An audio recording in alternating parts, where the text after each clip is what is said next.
एक दिन सुबह सुबह दरवाजे की घंटी बजी। मैं उठकर आया, दरवाजा खोला तो देखा एक आकर्षक कद काठी का व्यक्ति चेहरे पे प्यारी सी मुस्कान लिए खड़ा है। मैंने कहा, जी कहिए। तो बोला, अच्छा जी, आज जी कहिए।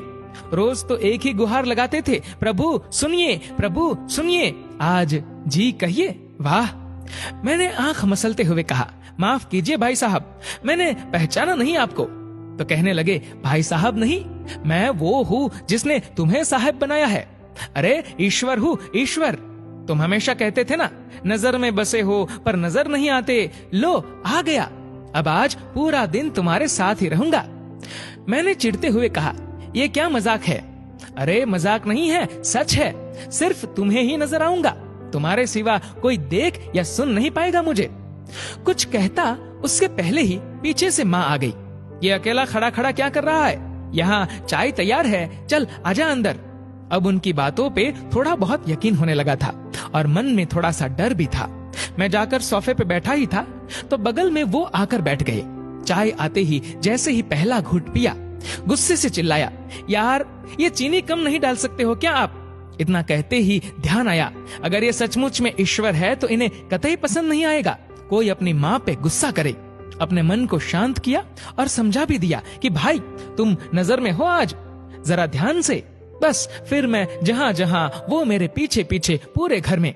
थोड़ी देर बाद नहाने के लिए जैसे ही मैं बाथरूम की तरफ चला तो उन्होंने भी कदम बढ़ा दिए। मैंने कहा, प्रभु यहाँ तो बख्श दो।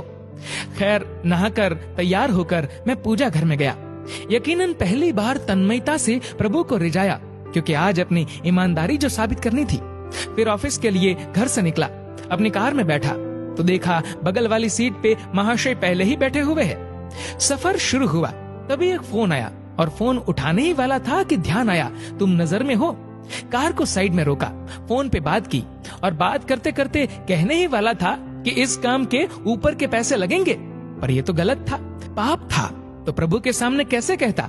तो एकाएक ही मुंह से निकल गया, आप आ जाइए, आपका काम हो जाएगा आज। फिर उस दिन ऑफिस में न स्टाफ पे गुस्सा किया, न किसी कर्मचारी से बहस की। 150 गालियां तो रोज अनावश्यक निकल ही जाती थी मुंह से, पर उस दिन सारी गालियां कोई बात नहीं, इट्स ओके, मैं तब्दील हो गई। वो पहला दिन था जब क्रोध, घमंड, किसी की बुराई, लालच, अपशब्द, बेईमानी, झूठ, ये सब मेरी दिनचर्या का हिस्सा नहीं बने। शाम को ऑफिस से निकला, कार में बैठा तो बगल में बैठे ईश्वर को बोल ही दिया, प्रभु सीट बेल्ट लगा लो, कुछ नियम तो आप भी निभाओ। उनके चेहरे पे संतोष भरी मुस्कान थी। घर पर रात्रि भोजन जब परोसा गया तब शायद पहली बार मेरे मुख से निकला, प्रभु पहले आप लीजिए, और उन्होंने भी मुस्कुराते हुए निवाला मुंह में रखा। भोजन के बाद माँ बोली, पहली बार खाने में कोई कमी नहीं निकाली आज तूने, क्या बात है, सूरज पश्चिम में से निकला क्या आज? मैंने कहा, माँ आज सूर्योदय मन में हुआ है, रोज मैं महज खाना खाता था, आज प्रसाद ग्रहण किया है माँ, और प्रसाद में कोई कमी नहीं होती।